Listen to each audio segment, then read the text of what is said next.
জুয়েল অনেক অনেক বড় মনের মানুষ ছিল। আমি ইন্ডাস্ট্রিতে কোনোদিন শুনি নাই জুয়েলের কে নিয়ে কেউ উল্টাপাল্টা বলছে।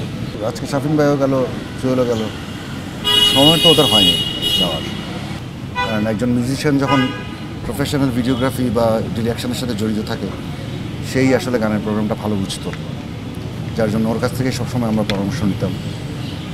আমি দেশের বাইরে গেছিলাম, আসছি কিছুদিন আগে। আমি যাওয়ার আগে আমরা একটা শ্যুট করছিলাম, ওটাতে জুয়েল আসছিল।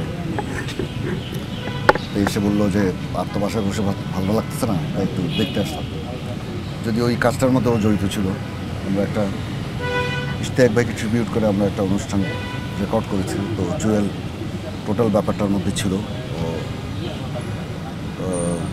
ইশতিয়াক ভাইয়ের ওয়াইফের সাথে কথা বলেছে, সব গান টানগুলির লিগাল ইস্যুসগুলিও দেখেছে, শুটিংয়ে আসছিল। তো সে আমাকে একটা ভুলও ধরাই দিল যে এখানে এইভাবে করার এটা ঠিক হচ্ছে না। তো ওই জায়গাটা থেকে একটা মানুষ চলে গেল, থাকার ওর তো যাওয়ার সময় হয়নি, আগে চলে গেল। সবারই তো যেতে হবে, আমাদেরও যেতে হবে। যে আজকে শাফিন ভাইও গেল, জুয়েলও গেল, সময় তো ওদের হয়নি যাওয়ার। যা হয় আল্লাহ যা করে ভালোর জন্যই করে। ওরা যেখানে গেছে হয়তো ভালো থাকবে, কিন্তু আমাদের দুঃখ বোধটা ওই জায়গায় যে এই মানুষগুলিকে আর কিছুদিন ইন্ডাস্ট্রিতে দরকার ছিল খুব বেশি। শাফিন ভাইয়ের মতো একটা মানুষ, এরকম একটা মিউজিশিয়ান, উনি তো আমাদের গার্জিয়ানের মতো ছিল। ওনাদের দেখেই গান বাজনা আমরা শিখেছি, আমরা করেছি। তো উনিও চলে গেল, জুয়েলটাও চলে গেল।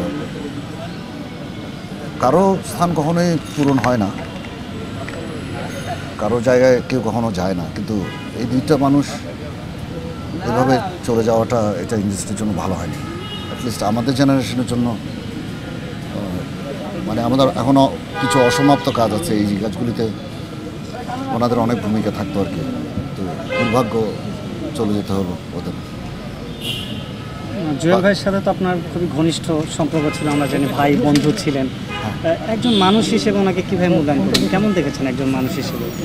জুয়েল অনেক অনেক বড় মনের মানুষ ছিল। আমি ইন্ডাস্ট্রিতে কোনোদিন শুনি নাই জুয়েলের কে নিয়ে কেউ উল্টাপাল্টা বলছে।